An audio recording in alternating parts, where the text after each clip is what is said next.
Hey everybody, welcome to our channel, and we're real excited tonight to tell you about this, what we're going to talk about tonight, and it's finding our way back home after leaving jw.org or Watchtower. You know, a lot of people have asked me, they say, Dan, you know, where's home? You know, we were told that. You remember in the Watchtower, they'd open up the Bible and they'd say, where would you go? You know, we have the sayings of everlasting life. Where will you go? That's powerful, guys, because once you're brainwashed, you don't know where to go. You have no idea where you're going. And I'm going to explain something tonight that I believe nobody's ever talked about on this channel. I'm going to talk about what a Kingdom Hall really is. So listen in. I mean, I did some stuff with ChatGPT, and I pulled up some stuff on the Kingdom Hall, and it's going to blow your mind. And it's why we're so lost. You know, most people can leave a religion. They can leave, like, you know, say go out of Christianity and go to another church, and they're not lost. But we are lost. And I hear it all the time. So I'm going to talk about my grid here, my chart in my grid, and I'm going to explain this to you, okay? Just real briefly, okay? This was the garden, right? If you believe in the garden, you know, they were pushed out, right? They were pushed out of the garden, and it said they become like God. They can practice good and evil, right? They knew good and evil, so they were going to practice good and evil. So when we came out of here, when mankind came out of here we were. We were really an unbrainwashed mind, right? Home was an unbrainwashed mind. We had all of these faculties. We could practice good and evil, and we could live in all these different places in our head. We could do good, we could do bad, we could do whatever we want. We were actually pushed out into our prodigal journey, okay?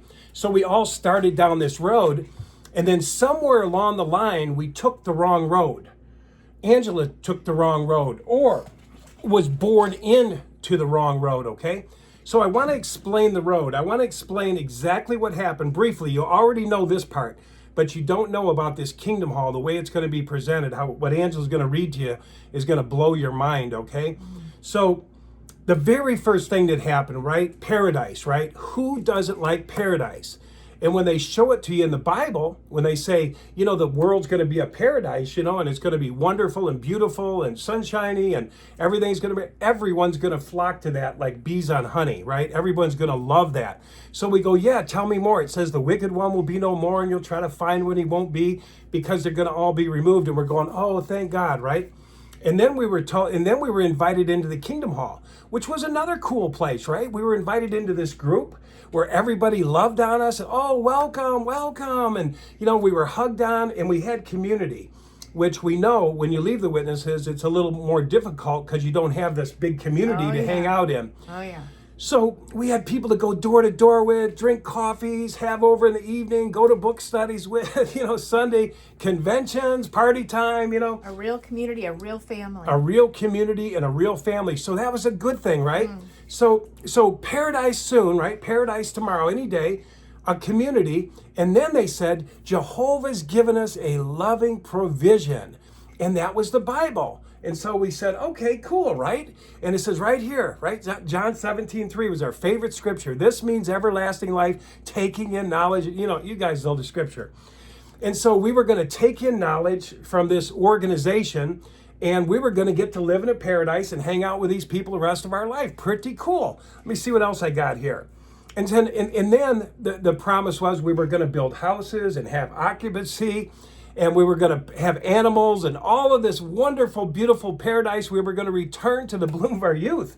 It said, well, you know, 65 Dan's going to be 18 or 19, right? It was a beautiful thing. It was a beautiful picture. Everybody can relate to it. It reaches into the heart of all of us, right? So it was a great piece of bait. It was a great piece of bait. And inside of it, the Kingdom Hall was a big ass hook. A big hook that we didn't know. It's like a fish, right? You put the bait on there and you throw it in, and he goes, smells good, tastes good. He nibbles on it, and then he bites it, and you're being reeled in. Yeah, the bait covers the hook. The bait covers the hook. So you don't see the hook. And you make sure to cover the hook all the way, right? Right. So then, now that was stage one, okay? That was stage one. Now we're going to go to stage two. So stage two, so they said there are some requirements. Now you guys know this, okay? I'm going to get to this thing here. But it said there are some requirements, and you said, okay, what are they? And they said, well, we're going to show you, scripturally that the governing body was appointed by Jehovah, to give us our food at the proper time. Hold that down, man. To give us our food at the proper time. And we go, okay, who are they? And they said these people in Brooklyn that hear Jehovah's voice. And, and you go, okay, all right. seem nice enough, right? And then they said, and then within the congregation, there's elders and ministerial servants, and there's this infrastructure in there where you respect those and blah, blah, blah. We said, okay. And then they said, now we're going to give you literature that's from the faithful and discreet slave into the congregations, and that's going to be your spiritual food at the proper time. And Jehovah's lovingly providing. And we said, oh, this is really cool, because I'm going to be able to do this, right? I have support. And so then, let's see what else they said. Attend the meeting. Yeah, attend the meetings. You just have to attend the meetings regularly, the conventions, and go door to door. And that's it. And we're like, sign me up, right? I mean, that's pretty easy, right? Yeah, and then you're commanded to go door to door. That's right. You're commanded to go door to door, right? Because it says, that, what is it, Matthew 24:14.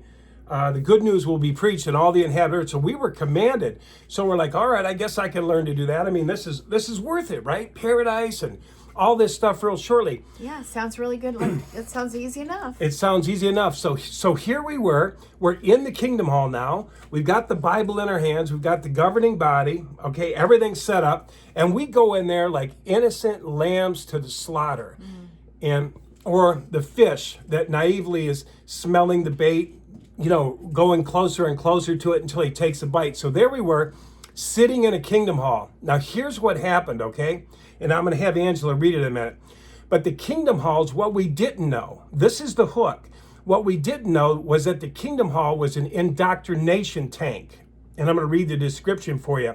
We didn't know that the elders were there to demand order and discipline, right? If you stepped out of line, there was an elder. If you were looking at a sister, there was an elder. If you weren't going out in service, there was an elder. If you weren't going to the, we were monitored and ordered and controlled, right? And told what to do by the elders. They were the instructors. Governing body placed them over the congregation. And then we had the Bible. Now, we thought that the Bible was just going to tell us about paradise and tell us about, how we could continue to enjoy this beautiful, thing that was going to come. But what it turned out to be was a weapon that governing body, narcissists, men who think they're God, think who they're mediators, right? We're the mediator. You better listen to us, they said, like your life depends on it because it does. Begin to tell us, led us by the nose to where we should look in the Bible, and we were indoctrinated. It was weaponized against us. Now, and then let's see. And Dan, you did forget this absolute, they were the absolute authority. The governing body, yes. Good yes, point. Yes. Yes, the governing body was the absolute authority. Like I said, you better listen to us like your life. They've told that over and over. I mean, you better listen to us like your life depends on it because we're done. We're your light in a dark place. Not Jehovah, they are, right? They're the mediator. And so... Nutty narcissist. Nutty, crazy narcissist, okay? And then we had the Bible and we're thinking, man, Jehovah's sure angry. Boy, Jehovah's sure mad. Oh, he's going to kill all these people. Oh, man, that sounds like ethnic cleansing, everyone but us. They sure made sure to tell you about that all the time, too. Yes. They repeated it over and over again in everything, the literature, everything. Yes. Now Angela's going to read you something in a minute. Okay, this is really important. So we did not know we were in an indoctrination tank. Most halls, no windows, no nothing. This infrastructure, very controlled infrastructure. The people even turned nutty, right? The people were watching. They were watching everything you do. If you weren't in meetings, it was accountability. They're like, were you on the meeting last week? I didn't see you. Oh, I had to work. Oh, work? You got to work on Saturday? There were all of these built-in frequencies, right? The elders were smacking you on the head. The sisters and brothers were coming up saying you should do this and you should, the talks on the platform. And so we're in this thing, right? But really what happened was, guys, here was the hook. There was a massive hook, and this is why people are lost. The reason I say people are lost is because when people come out, they come out with a head filled with stuff, a head filled with fear-based, shame-based stuff of an angry God that's going to genocide everybody who's not a Jehovah's Witness. Now, I want to have Angela read what a kingdom hall is. This is truly what I believe a kingdom hall is. And you got this from the Yeah, ChatGPT? I was playing with ChatGPT and I was kind of telling it what went on in the kingdom hall. I was saying, it's kind of like this, and this is the structure, and this is what this, and this is what it spit out. And we do the Claude version of ChatGPT. Yeah, It's called yeah. Claude. Yeah. So kingdom halls serve as indoctrination centers where psychological manipulation techniques are systematically deployed through carefully controlled messaging, fear-based teachings, and social pressure. The Bible is weaponized as a tool of control, using cherry-picked scriptures to enforce behavioral compliance, gender roles, and isolation from worldly influences while creating dependency on the organization through fear of divine punishment and loss of family relationships. Is that not in a nutshell? Now read the other one. I want you to read this other one because they have what they call, let me see if I got it here. They're called re-education camps, or they're called behavioral modification centers. We were actually in a behavioral modification center that brainwashed us. We were in a re-education camp. Now I want Angela to read this shorter version of actually what this is. Now this is why we were lost. This is why we came out, because we were conditioned, we were programmed, we were indoctrinated, we were feared, we had all of this stuff in our head. So when we left, we were like this, oh my God, am I going to make it? So Angela, read this version. This is a shorter version of what we just read. Okay, so kingdom halls serve as behavioral modification centers. Behavioral modification centers, kingdom halls. Where psychological manipulation techniques are systematically employed, weaponizing biblical teachings to enforce compliance and control through fear-based indoctrination and isolation from outside influences. And we were isolated. I know I felt like the people out there were strange. They weren't going to be with us long. But when you think about the Kingdom Hall, what did you worry about the most? What did you worry about the most when you left? You feared dying, because we were told, I've said it before, it felt like we had a gun to our head, but we were always told how angry Jehovah is. They went out of the city and they left Jehovah and they're all gone now, And so that is why, guys, when we come out, we've got a lot of fear, we've got a lot of doubt, we've had an actual infrastructure of brainwashing. And guys, this is rehabilitation, this is re-education, okay? This is psychological manipulation, mind control to enforce compliance. Yes. Those people in there aren't in there because they want to be. They are in there because they naively bought the hook. They took the bait, right? Paradise Earth, it was great. And I got to admit, I had some good years in the Kingdom Hall. I did. And I wasn't able to stand on my own 2 feet, right? Right. I had a dysfunctional family. So it actually worked out very well for me, right? It actually worked out really good that I had these friends. We all dressed up. We all went out together. It was like a big party, There's something about community, isn't there, Angela? Dan. It's great until it isn't, right? It's great until it isn't. And so what I want to say to people ask me, Dan, where is home? Where do we go? What church do I go to? Where do I go? I say first, let your mind clear up. Home is a non-brainwashed mind, right? We're allowed to go on our prodigal journey, which means we're allowed to be here on earth and do the things we think are right? That's what this scale is here. Yeah, that's right. This is a scale of consciousness, meaning up at the top here where it's purple, it's got all the positive stuff, peace and all the joy and all that love is right down here in the blue, and then mercy, acceptance and forgiveness. And then it keeps going down. As you see it going down, it's less wonderful, right? Like we have courage at this level of 200, which is right in the middle, which is really important because at that level, your magnetic, in your body is in a positive state, whereas anything below this line of right here of courage and permitting affirmation is all not so good. So it goes down into fear and grief and guilt and shame. So this is just a scale of all the emotions that we all can experience. Yeah, so and we're trying to stay up here as much as we can. So we're all of them. We're angry, Yes, we we're are. sad, we're happy, Even in one day. We're depressed, we're blissful, we're loving, we're angry. So we're a ball of human emotion and consciousness, right? Right. And we're allowed, according to this, we're allowed to go on our journey. The prodigal sons, Jesus said, my father had 2 sons. One of them decided to go on his journey, right? He got to go on his journey. They got to live this out. They got to learn by what they suffer. They got to practice, if you will, good and evil, or light and dark. They got to be angry. They got to be happy. They got to do this. They got to do that. You know what I mean? And we were to learn by what we suffer. So returning home is just returning back to this.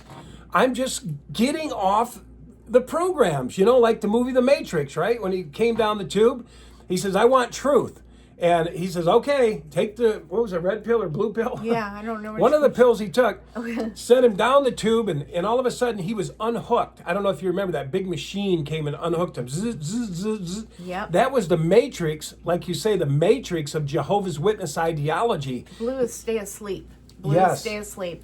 And then the red is hot fire. You're wanting to go on in life and do something. That's right.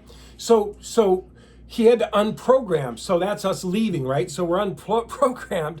And the first thing he tells Morpheus, the guy in the Matrix, he says, man, I can't see. And Morpheus says, yeah, because you've never seen before. You've never seen with your real eyes.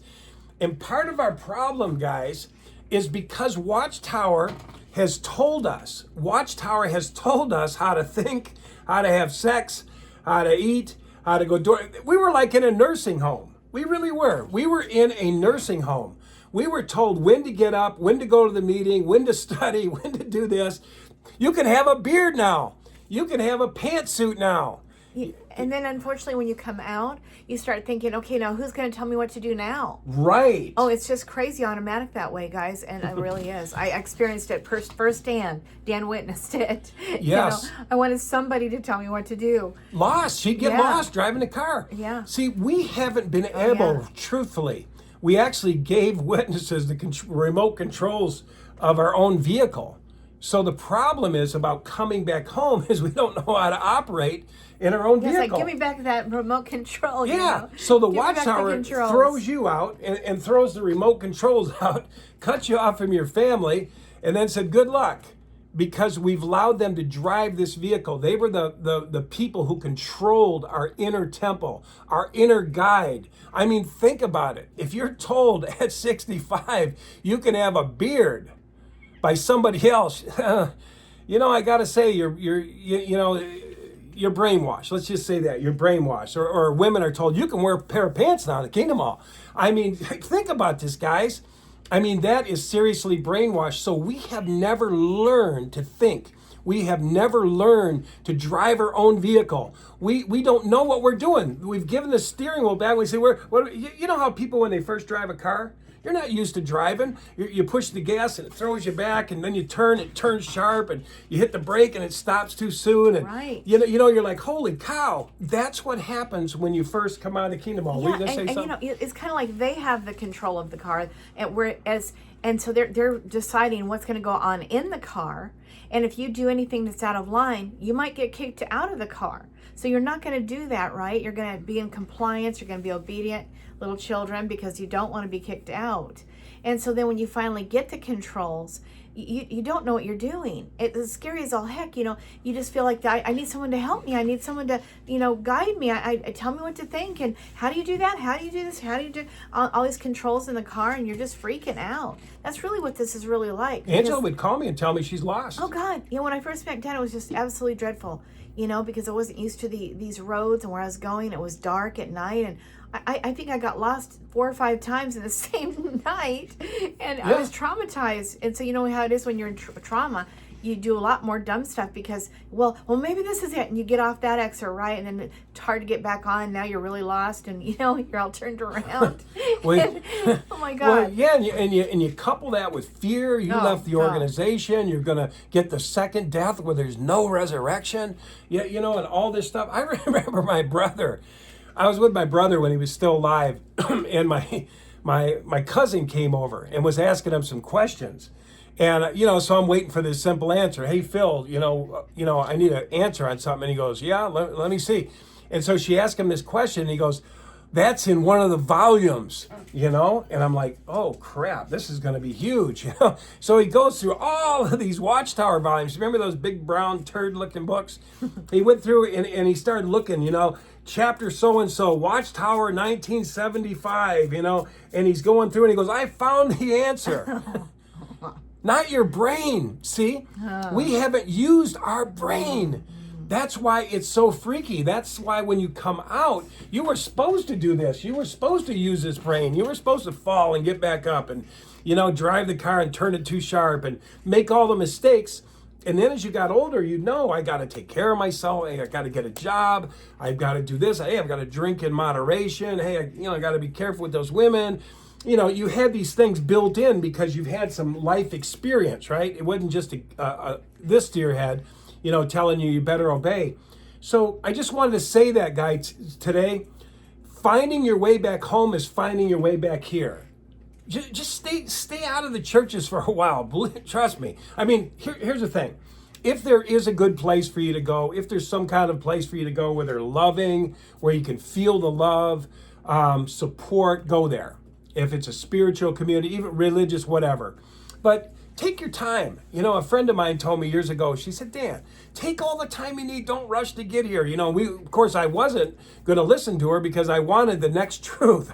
I wanted to find the next place that was going to tell me, here it is. Come here. We have the absolute truth. Right. And not just that, but when things go weird or wrong or you have trouble at work or whatever, you could just talk to everybody in the Kingdom Hall, right? You just talk to your friends and you had a community. But now when you're on the outside, you tend to want to just feel like, can Mr. Pastor Guy, can you please tell me what to do? You can't, you're not used to thinking on your own or thinking to yourself that I can go pray and then I'll get an impression on what to do and I'll follow by faith that that's the right thing. Listen to my heart, listen to my mind, think, or the still reason. Small voice, whatever you want to call it, the Holy Spirit, and you're just afraid to death. You don't want to go there. You're used to going to a physical man who will tell me what to do, Mr. Jones, because I don't know what to do.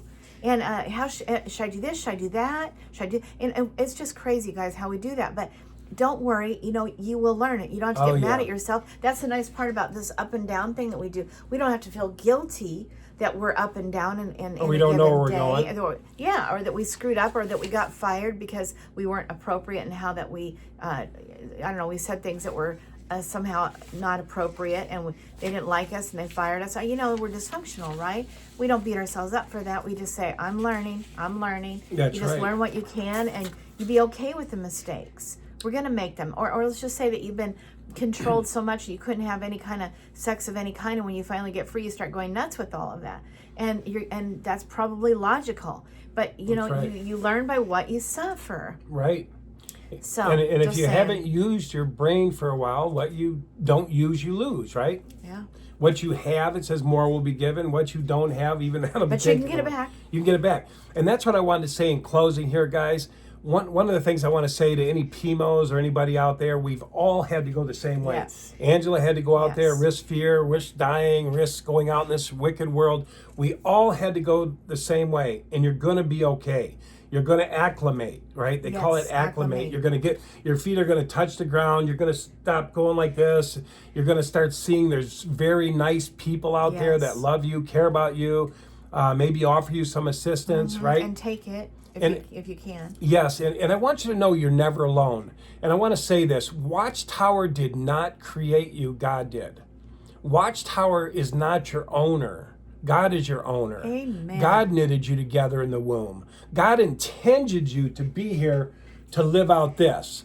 God intended you to do that. You're allowed to live your prodigal son journey. You're allowed to learn by what you suffer. It even said Jesus learned by what he suffered, right? Yes. Even Jesus. And so we're allowed this. So I just want to say, remember that. Watchtower did not create you. Meteor or whatever they call themselves. Okay, you guys are the mediator. Mediator. God created me. And I can go directly to that God, and I can pray to that God, and I can commune. It says, And come boldly to the throne that's of right. grace. That's right. And so, we don't have to go to men first, guys. We don't. No. To get And- to God. No. No, and there'll be people out there that'll help you. There'll be groups. There might even, like I said, there might be even a good church. They might be a good spiritual center. There are going to be people out there that you're going to make friends with. You're going to find out fairly quickly it's not as bad a place as the Watchtower told you it was. No. And you know Through what? isolation, that is. And it's interesting too. The Dan and I's experience has been that this church or this person was there just for that time, and then it was time to move on, and then that was there just for a time, and then you move on. You don't feel guilty about that. You don't want to think to yourself, "Oh, I got trapped. I got tricked into the wrong church or whatever." No. You needed that at the time. There's things that you'll just point. think about it when you get out of one. When you do this, you'll see that, you know what? God bless that It place. served me for a while. It served me for the time that I needed it. My very first stop was only there for literally a week, and it was just what I needed.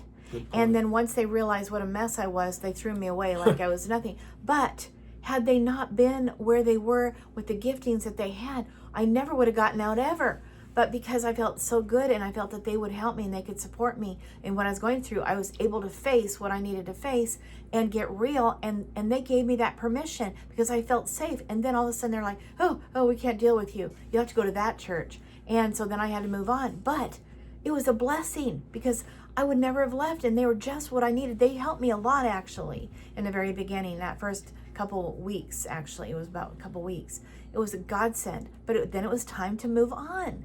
And so God has led me and guided me, and Dan too, in a most divine way, and He will guide you and lead you too, because I believe God loves each and every one of us, and you included. I really believe that. You're His child. He loves you. Yep. And she, whatever you want to call God, loves you very much. That's right. So don't get hung up on anywhere.